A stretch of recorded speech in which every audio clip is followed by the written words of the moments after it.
एक छोटे से गांव में एक लड़का रहता था जिसका नाम अहमद था। अहमद बहुत होशियार, जिंदा दिल और शरारती बच्चा था, मगर उसकी एक बहुत बड़ी कमजोरी थी। वो नमाज नहीं पढ़ता था और अपने माँ बाप की इज्जत भी नहीं करता था। जब भी उसके अबू उसे समझाते, वो तंजिया मुस्कुराकर कहता, अबू, अभी तो मैं छोटा हूँ, बड़ा होकर पढ़ लूँगा। और जब माँ बुलाती, बेटा, नमाज का वक्त हो गया है, चलो मस्जिद चलते हैं, तो वो फ़ोन में मसरूफ़ रहता। कहता, अमी, एक मिनट, ये लीवल ख़त्म करने दो।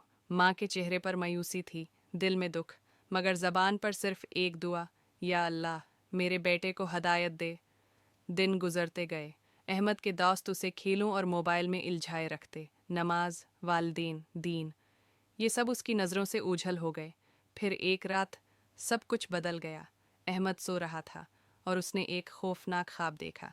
उसने देखा कि क़ियामत कायम हो चुकी है, ज़मीन लर्ज़ रही है, लोग हिसाब के लिए जमा हैं। हर तरफ अंधेरा, शोर, चीखें। नेक लोग जिन्होंने दुनिया में नमाज पढ़ी थी, उनके चेहरे रोशनी से चमक रहे हैं, मगर अहमद, इसका चेहरा अंधेरे में डूबा हुआ है।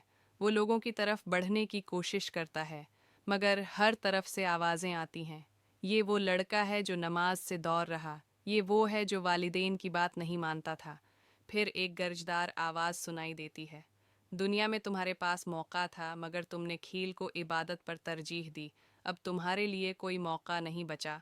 अहमद कांप उठता है, चीख कर कहता है, या अल्लाह, मुझे एक मौका दे दे, एक मौका। और अचानक वो जाग जाता है। इसका दिल तेजी से धड़क रहा है। फजर की अजान की आवाज़ फ़ज़ा में गूंज रही है। अहमद की आंखों से आंसू बहने लगते हैं। वो फ़ौरन वज़ू करता है और पहली बार सच्चे दिल से नमाज के लिए खड़ा होता है। हर सजदे में आंसू गर रहे हैं, हर लफ्ज़ में तौबा छिपी है। वो रोते हुए कहता है, या अल्लाह, मुझे माफ़ कर दे। मैंने तुझे भला दिया, मगर तूने मुझे याद दिलाया। मैं अब कभी नमाज नहीं छोड़ूंगा। नमाज के बाद वो अपनी माँ और बाप के पास जाता है। उनके कदमों में बैठकर कहता है, इमी, अबू, मुझे माफ़ कर दो। मैंने आपका दिल दिखाया, आपकी बात नहीं मानी। अब मैं आपकी इज़्ज़त भी करूँगा और अल्लाह का भी फरमान मानूंगा।